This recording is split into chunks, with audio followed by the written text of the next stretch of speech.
नमस्कार दोस्तों। एक बार फिर से स्वागत है आपका हमारे हॉरर पॉडकास्ट शो में, जहां पर हम लोग सुनते हैं एक से बढ़कर एक सच्ची घटना पर आधारित डरावनी कहानियां। आज की जो कहानी है वह है चार दोस्तों की और एक खूनी जंगल की।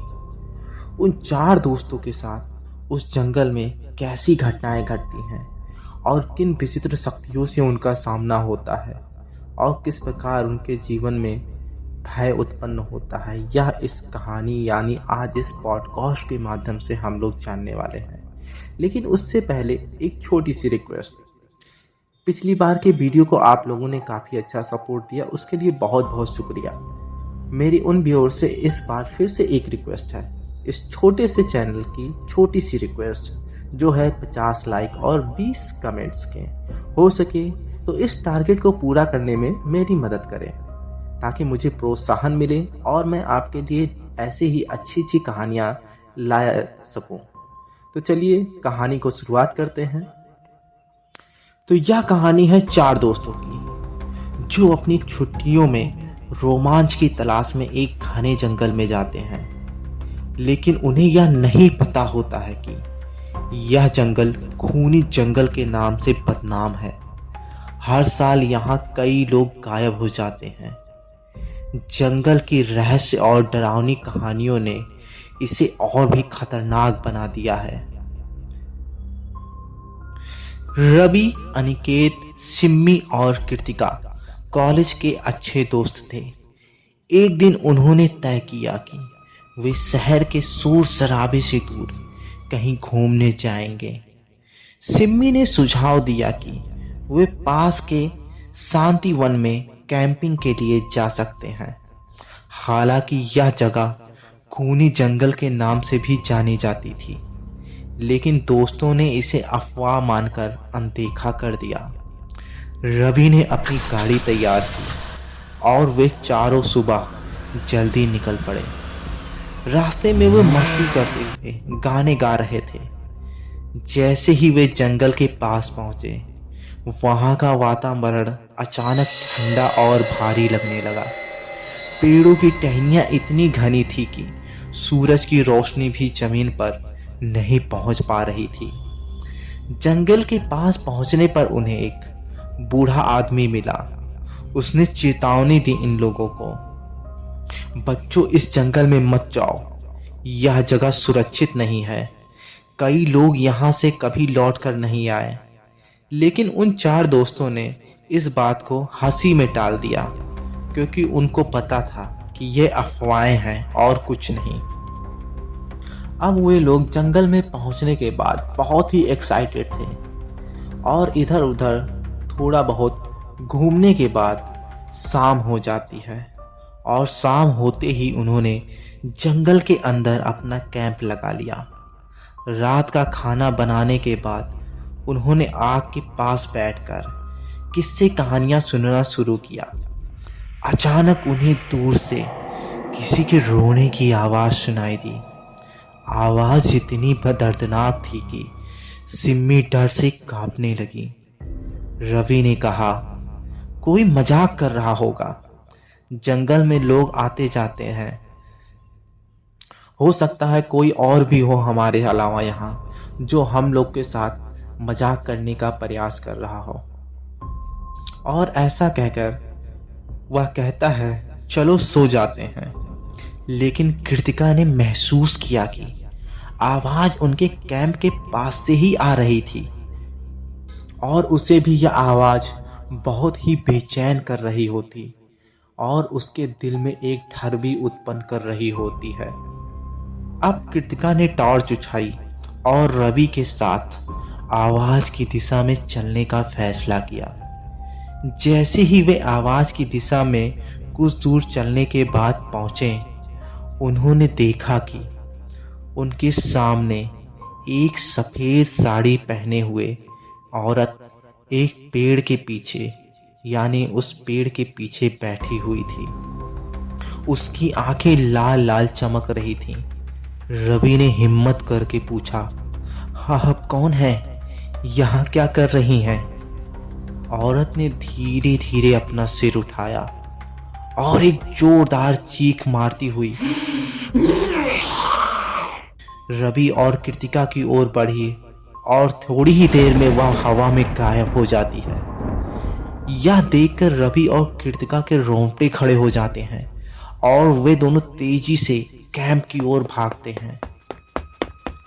उन दोनों को घबराया हुआ देखकर अन्य दोस्तों ने इसका कारण पूछा, लेकिन कुछ देर तक तो वे दोनों अपने मुंह से कुछ बोल ही नहीं पाए। वे इतने डरे और सहम जाते हैं कि बस उनकी सांसें ही तेजी तेजी से चल रही होती हैं। और फिर कुछ देर बाद वे दोनों अपने आप को संभालते हुए जंगल में जो कुछ देखा उसको अपने अन्य दोस्तों को भी बताया, लेकिन वह सब इस बात को सुनकर नज़रअंदाज करते हैं और कहते हैं कि हो सकता है अंधेरे में रवि और कृतिका को कोई वहम हुआ होगा। यह जंगल है, ऐसा कुछ नहीं है यहाँ पर। और फिर वह सब ऐसा कहकर सोने के लिए चले जाते हैं। रवि और कृतिका भी अपने आप को समझाते हुए और यह मानते हुए कि शायद हो सकता है कि यह वहम ही हो उनका, और वे दोनों भी अपने आप सोने के लिए चले जाते हैं। सुबह हुई तो सबने रात की घटना को एक डरावना सपना मान लिया था। अब वे जंगल के अंदर गहराई तक जाने का प्लान बनाने लगे। जंगल में चलते चलते उन्हें एक पुराना खंडहर मिला।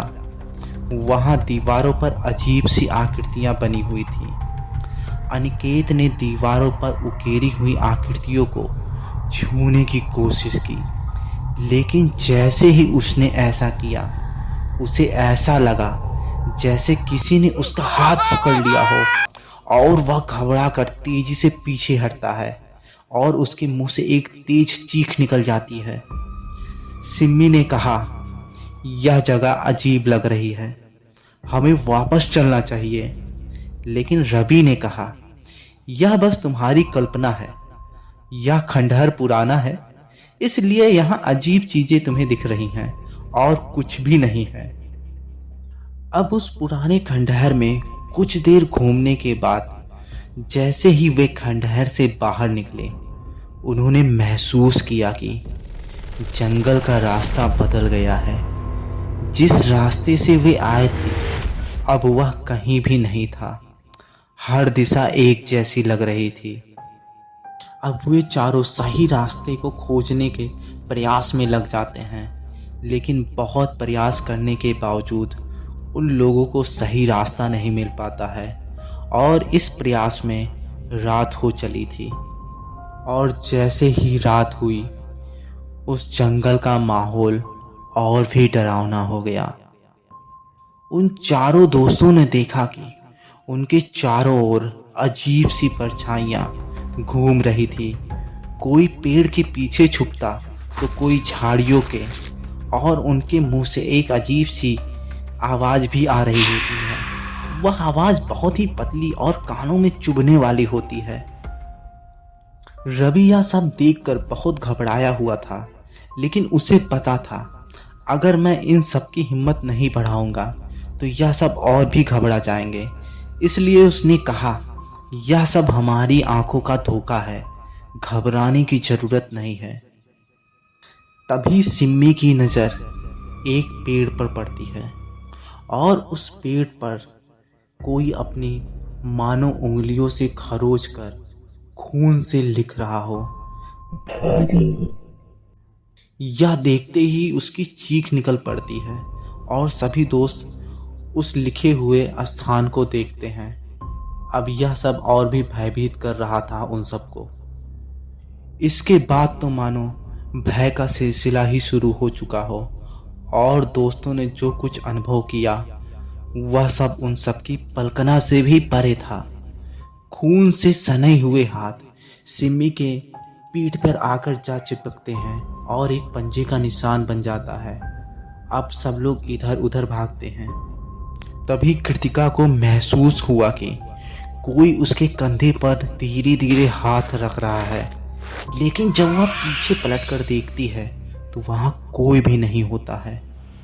कुछ ही देर में उस जंगल में एक खाना यानी एक स्थान ऐसा था जहां पर उन्हें घनघोर काला घना अंधेरा दिखाई देता है और वह अंधेरा धीरे धीरे एक कोहरे के रूप में उन सबके चारों ओर फैल जाता है, जिससे वे लोग एक दूसरे को अब साफ साफ देख भी नहीं पा रहे होते हैं। और उस काले घने कोहरे की वजह से अब वे सब थोड़ी थोड़ी दूर पर अलग अलग बिखर जाते हैं। सिम्मी एक गहरे खड्डे में गिर गई और रवि को दूर से उसकी चीख सुनाई दी। जब वह उसे ढूंढने गया तो उसे सिम्मी का सिर्फ दुपट्टा ही मिला और उसका कहीं भी नामो निशान नहीं दिखाई दिया। यह घटना रवि को बहुत ही भयभीत कर जाती है। अब रवि सिम्मी के दुपट्टे को लेकर वहां खड़ा ही था, तभी उसे कुछ अपने सिर के ऊपर अजीब सा मंडराने का एहसास होता है और उसके माथे पर कुछ खून की बूंदें टपकती हैं। तभी वह देखता है कि अनिकेत का कटा हुआ सिर उसके ऊपर गोल गोल चक्कर काट रहा था और वह अब मर चुका था। यह देखकर रवि अब जंगल में अकेला ही दिशाहीन होकर एक बार फिर से भागना शुरू कर देता है और रवि अपनी पूरी ताकत से उस जंगल से बाहर निकलने की कोशिश करता है, लेकिन यह जंगल मानो उसे छोड़ने के लिए तैयार नहीं था। सुबह होते ही पुलिस को उनका खाली कैंप और खून से सने कपड़े मिले। चारों दोस्त कभी कहीं दिखाई नहीं दिए। रवि, अनिकेत, सिम्मी और कृतिका के अचानक गायब होने के बाद पुलिस ने पूरे इलाके में खोज शुरू की, लेकिन जंगल इतना घना था कि पुलिस को कुछ भी नहीं मिला। बस एक खून से सना हुआ दुपट्टा और कुछ अन्य सामान मिले थे। यह मामला स्थानीय लोगों के बीच एक रहस्य बन गया। कुछ लोग कहते थे कि यह जंगल असाधारण है और यहाँ अनहोनी घटनाएं होती रहती हैं।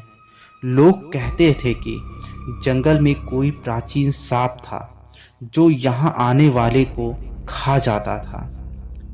इसके कुछ दिनों बाद जंगल में एक और दर्दनाक घटना घटी।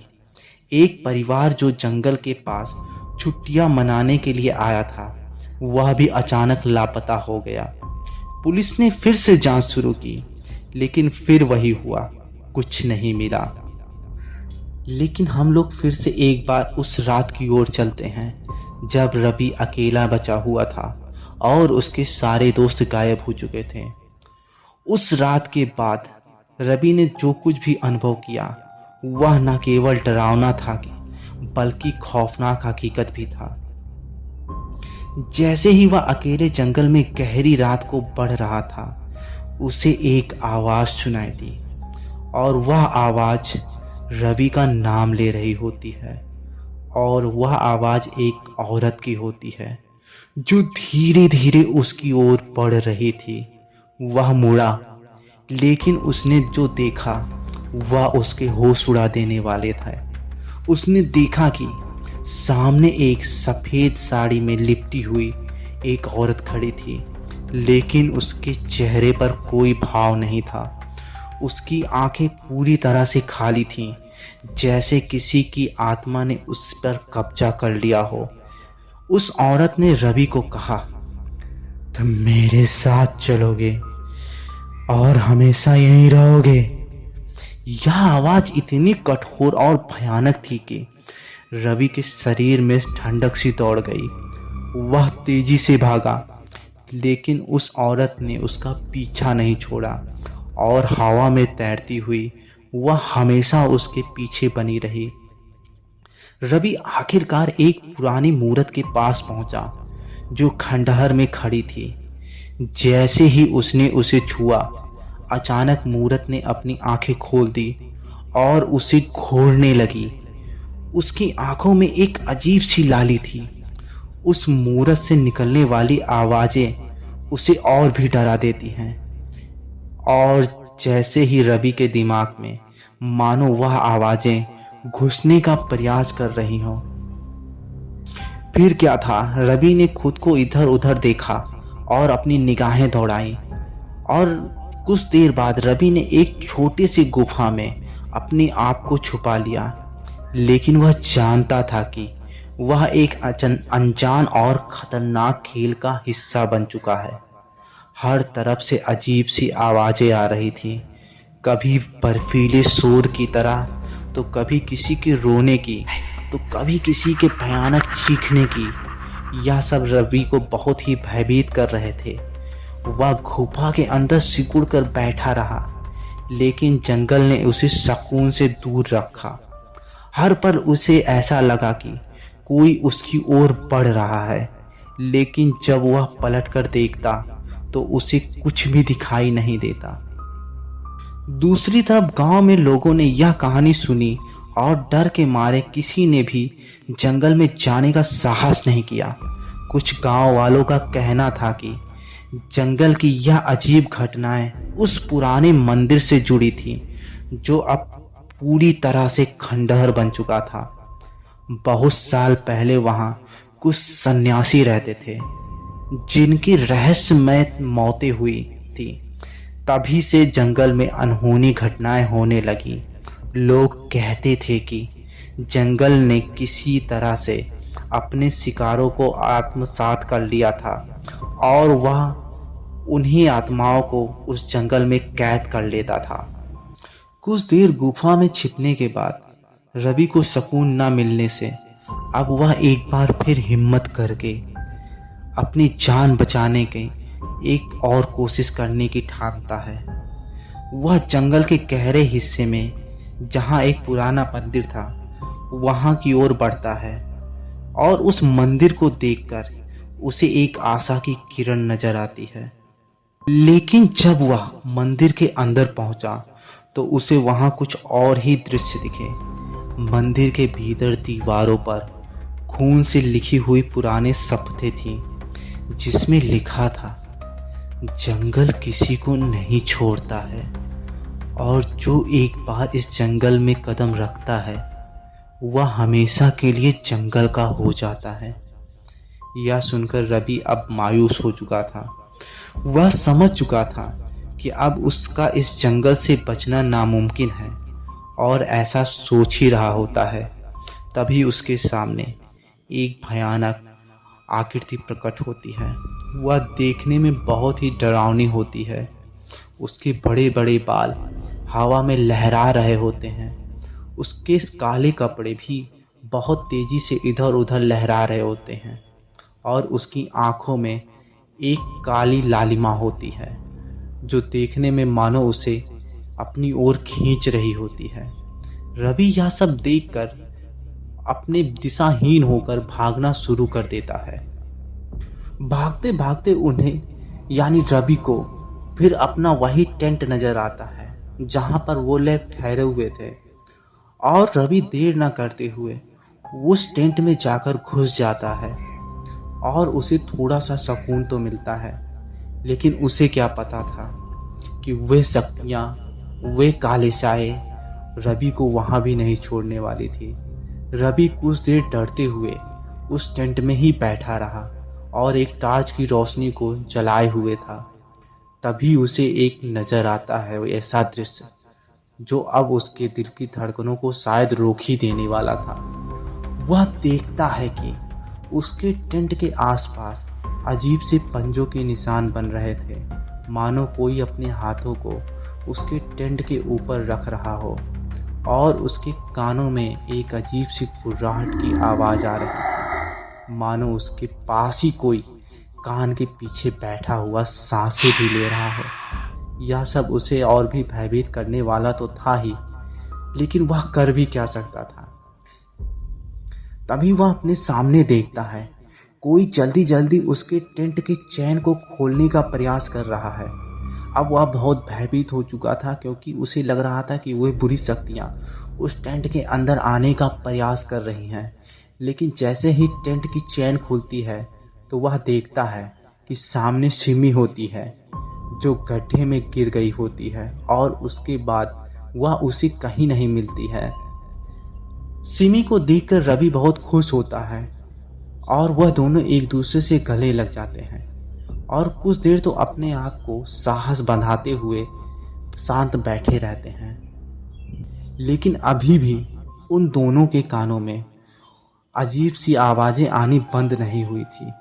वे दोनों अभी भी उतने ही भयभीत थे और एक बार फिर साहस करके वे दोनों उस टेंट से बाहर निकलते हैं।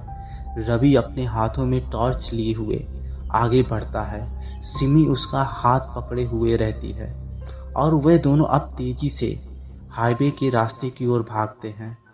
भागते भागते उन्होंने महसूस किया कि उनके पीछे भी कोई तेजी से दौड़ रहा है और एक चीख भी अजीब सी निकाल रहा है। और यह चीख मानो किसी की डायन की होती है जो बहुत भयानक हंसी हंस रही होती है और वह कहती है कि तुम दोनों बच नहीं सकते हो, भाग लो, जितना तेज हो सके उतना तेज भागो, कोई नहीं बचता है इस जंगल में आके, भागो और तेजी से भागो।